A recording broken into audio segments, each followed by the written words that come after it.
부동산 자산관리입니다. 오늘은 권리분석과 임차인의 대항력에 대해 알아보기로 하겠습니다. 권리분석과 임차인의 대항력. 권리분석의 핵심.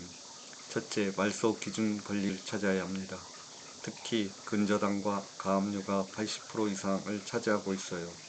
둘째, 말소 기준 권리 아래의 채권은 모두 삭제된다고 생각하고 만일 말소 기준 권리 위에 다른 채권이 있다면 패스하면 됩니다. 유료 경매 사이트에서 소멸 또는 인수라고 친절하게 표시해줍니다. 셋째, 임차인이 있는지 없는지를 확인해야 합니다. 소유자가 살고 있다면 입찰을 위한 권리 분석은 거기서 끝나고, 즉 안전한 물건이고, 만약 임차인이 살고 있다면 대항력이 있는지 없는지를 확인해 봐야 합니다. 말소 기준 권리 날짜와 임차인이 전입신고일을 비교해서 전입신고일이 빠르면 일단 대항력이 있는 것이고, 말소 기준 권리 날짜가 빠르면 대항력이 없는 것입니다. 만일 대항력이 있다면 보증금을 전액 받는 경우, 보증금을 받지 못하는 경우로 나누고, 임차인이 받지 못한 보증금을 낙찰자가 인수해야 한다고 생각하면 됩니다. 넷째, 매각 물건 명세서와 현황 조사서를 확인해야 합니다. 특히 매각 물건 명세서의 비고란은 반드시 확인해야 합니다. 여기에 인수 조건이 기재되어 있고 내가 감당할 수 없는 사안이라면 입찰을 하지 않으면 됩니다. 임대인의 대항력.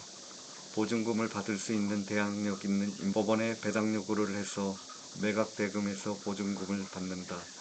이 경우 전액 배당이 된다면 임차인에게 대항력이 있다고 하더라도 낙찰자는 상관이 없습니다.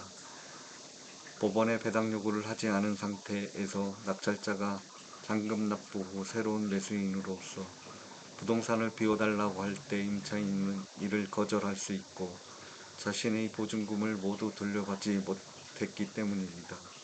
결국 낙찰자인 새로운 소유자가 해당 부동산을 사용 수익하기 위해서는 보증금을 내줄 수밖에 없습니다.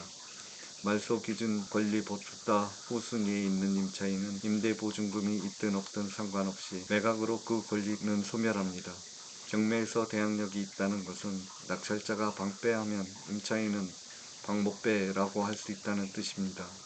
대항력은 등기를 필요로 하지 않고 점유와 전입만으로 하면 다음날 영시 기준으로 발생합니다. 다만 대항력이 성립 요건은 점유 즉 실제로 사는 것과 전입신고이므로 임차인이 이사를 가거나 다른 곳에 전입신고를 하면 상실하게 됩니다.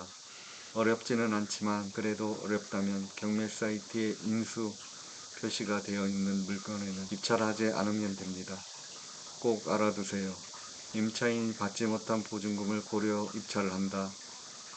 보증금이 얼마인지 알지 못하면 입찰하지 않는다. 당시 전세 시세를 유추하여 그만큼 인수한다고 가정하고 입찰한다. 특정 시기 특정 아파트의 전세 시세는 일정한 편이므로 보수적으로 추정한다. 이상 권리 분석과 임차인의 대항력에 대해 알아보았습니다. 감사합니다.